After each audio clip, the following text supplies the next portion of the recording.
My excitement level for the Witcher television series was already pretty high based off my love for the two video games I played. Then I decided to read the books, and the hype level, ooh. Would you like to see it? Would you like to gaze into the eyes of destiny? No. No, I don't. I quit. I renounce it. I renounce my right to the boy. I don't want to look destiny in the eyes because I don't believe in it. Because I know that in order to unite two people, destiny is insufficient. Something more is necessary than destiny. I sneer at such destiny. I won't follow it like a blind man being led by the hand, uncomprehending and naive. This is my irrevocable decision.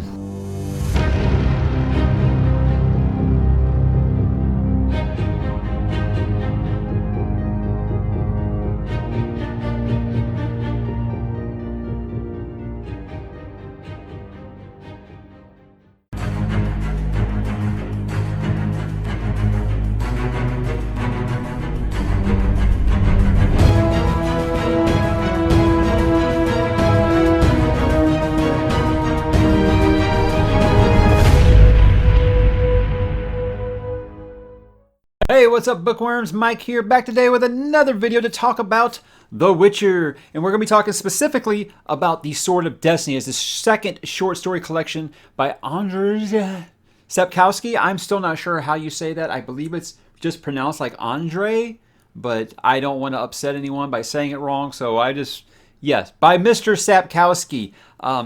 Guys, this was a series that I did not plan to actually read. And it wasn't until they announced the television series that I had said, well, I got to stick by my rule and I have to read everything before I see an adaptation of it. Just because, well, that's just my character flaw. Let's put it there. So I read The Last Wish about, I guess it was back in July or so, maybe August. And I'll put that review up here for you in case you missed it. Long story short, I really, really enjoyed it. I usually do not care for short story collections. Even Stephen King ones, I've talked about this before, is my problem with short story collections is that right when I'm really getting invested in the story, bam, it ends. And I hate that. I really do usually stay away from that kind of stuff. But I really enjoyed The Last Wish because I felt like it had enough of a framing story. I think it was called The Voice of Reason, where it was all put together, but it was different, basically little mini adventures. So it almost felt like, quests in the games, which was fine by me. It was really, really cool. It helped establish the lore, establish, what a Witcher is and does in a really organic way, even though it was written later, that I felt was a perfect introduction to the character. As for the second short story collection, titled The Sword of Destiny, this one I'm kind of mixed on. And I'll go through each story here and talk about it. Minor spoilers, I guess. I'm not going to get crazy into the details here and lore and all that kind of stuff. But, at this point, if you haven't read these, you're probably not gonna. I mean, I don't know about that. That's probably a really stupid thing for me to say.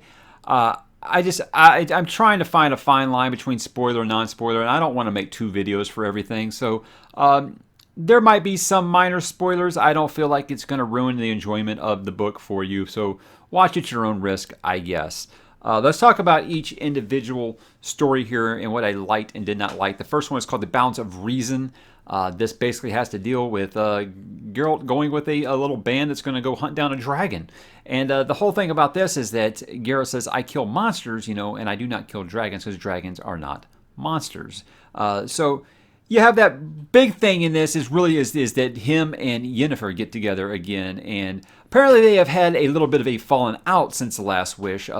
She basically is not interested in even speaking to him. Just looking at him makes her sick, and of course he's like, yeah, well, I'm still all about you, baby, and it's friction the whole time. Find out that she wants this dragon dead because she believes it has these healing capabilities that make it to where she can have children. That's the thing about her process of being changed from a hunchback into what she is now. I believe, or it might just be a sorceress thing. I'm not sure that she cannot have children. We already know that witchers are sterile; they cannot have children.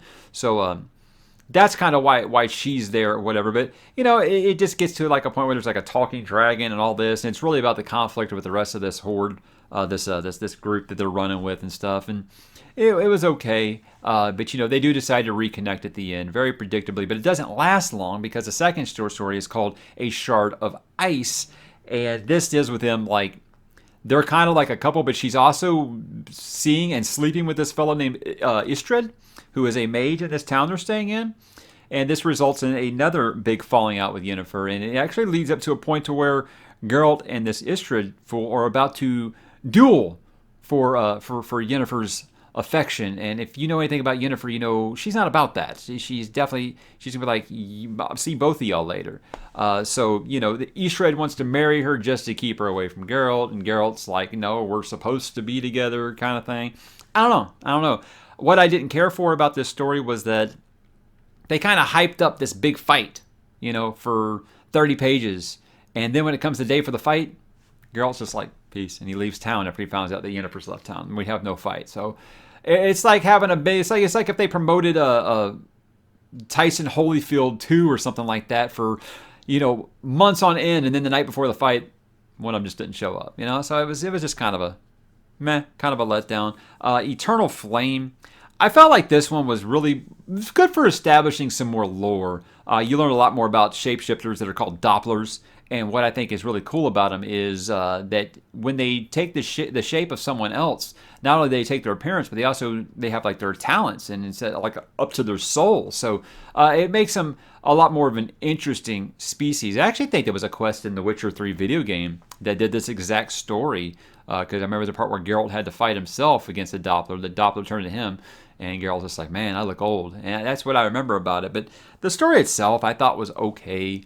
I thought the twists were kind of predictable and stuff like that. But again, just establishing the lore and some of the creatures more, I did appreciate that. Little Sacrifice is probably the weakest story in this whole collection for me. It has to do with a girl named Essie, who is also a bard, kind of Dandelion's kind of his rival. I guess she was his professional rival, but just like every other girl in this book, she ends up falling from Geralt, but Geralt's too blinded by his love still for Yennefer that he can't reciprocate. And then it deals with like mermaids and mermaid giving up her fins to walk on land to be with the man that she loves, and because the man on the surface that she's in love with won't decide to become a merman and come live with her. It was weird. I don't know, but I mean, this was the point where I started feeling like I'm not really caring for this collection because, I mean, yeah, it's fine, but it kind of felt like, like an X-Files or a Supernatural thing where you're just doing like Monster of the Weeks. And it's like, that's neat and all, but I don't know. I want like an overarching story going on. And, some of these beats might come back in the act now that I'm into the main novels coming up next. And, but as for right now, I'm just kind of lukewarm on this. Then you get to Sword of Destiny, the short story, and everything turns around because the last two stories in this book blow anything in the first book away, the first short story collection away, in my opinion. Fantastic stories. And the thing is now that I've read these and I've looked at the trailer for the TV series, I can see they're doing both Sword of Destiny and something more in the TV series, and I'm hyped for it because these stories are fantastic. Sword of Destiny is basically where you get your introduction to Ciri. That's Pavetta and Dooney's child from the short story Question of Price, I think it was called, in The Last Wish, where you find out about the whole law of surprise. And basically, he has promised their firstborn child to make him or her a Witcher. It's assumed that it's going to be a him for some reason. I don't know why, but I don't know if it's because I'm a dad now.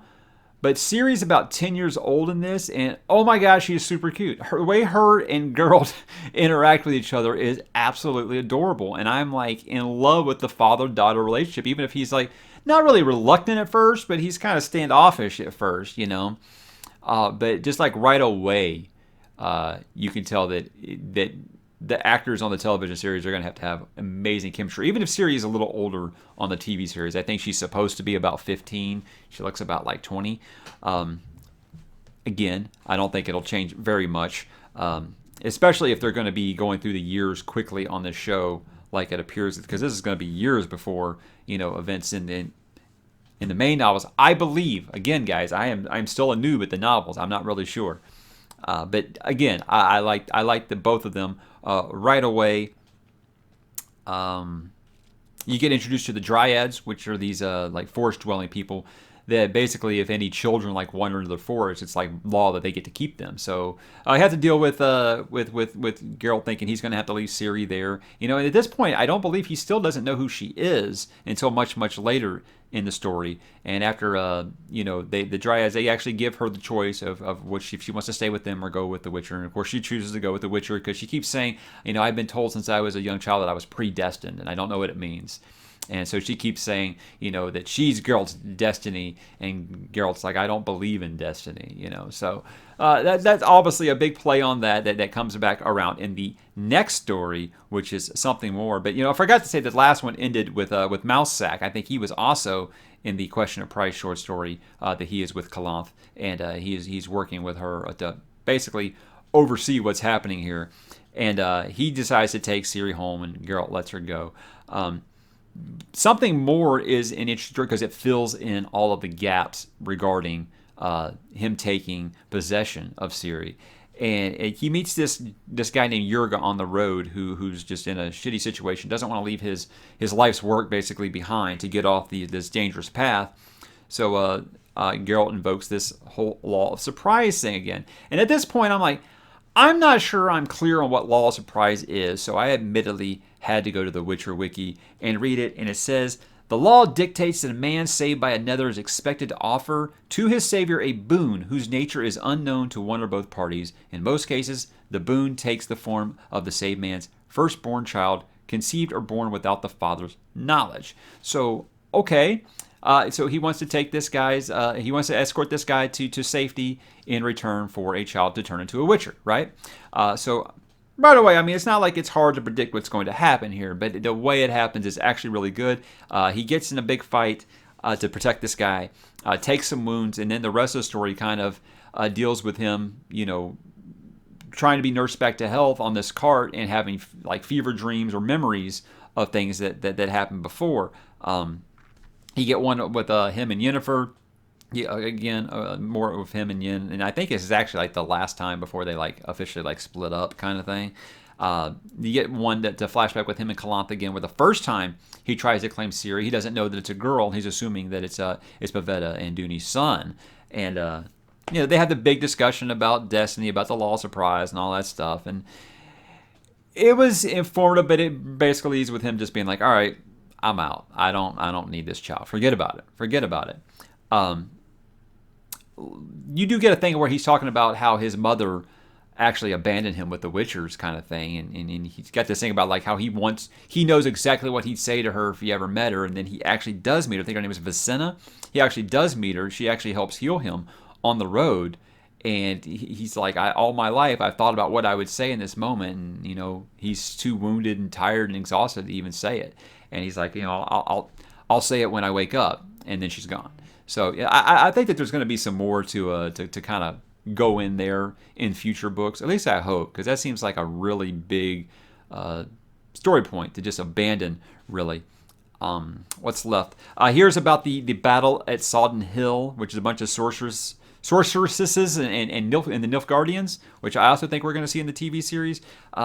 But the thing is that Sintra, which is where Ciri's from and Calanth is the ruler of, has been sacked, and basically everyone there committed suicide rather than being taken prisoner, including Calanth. So she's dead, and it's assumed that Ciri is as well. So he continues with Dandelion and this Jurga fella to try to just go back to his house and see about this law of surprise thing. And to no surprise to anybody, it turns out to be Ciri, and it's a really wonderful ending there. And she's like, "See, Garrett, I told you I'm your destiny," and he's like, "No, you're more than that." And I mean, it's really touching to a way where you're almost like, I got a little something in my eye there. But obviously, the big deal in this book is all about destiny. I mean, with a name like Sword of Destiny, you assume that that's what it's going to be like. I mean, Sword of Destiny sounds like every side quest you've ever taken in an RPG or a Dungeons and Dragons game or something like that. But it actually had a nice play, and I think that's both times that Sapkowski has taken these short story collections and actually put some lessons into it, some life lessons, I think, underlying life lessons that I think are really,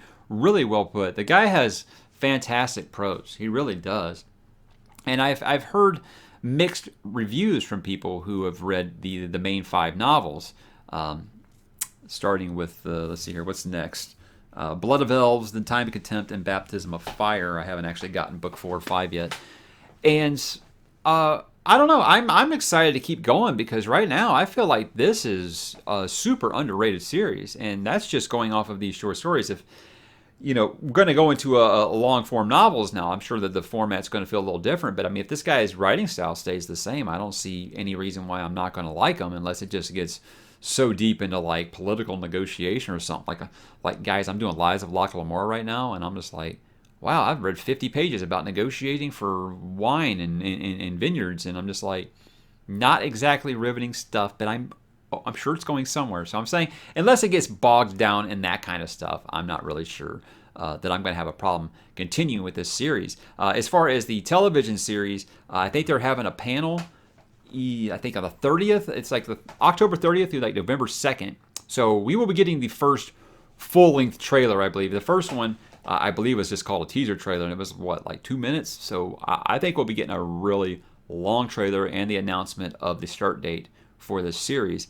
And they keep releasing a couple new pictures every day. I think Henry Cavill is going to end up being a home run of a pick, even though people were lukewarm on it at first. Yeah, some people still have problems with the wig. Look, I'm just glad we're actually getting this, and it looks like they're sinking some money into it because it does not look low budget at all. I have problems with the casting just like a lot of other people do.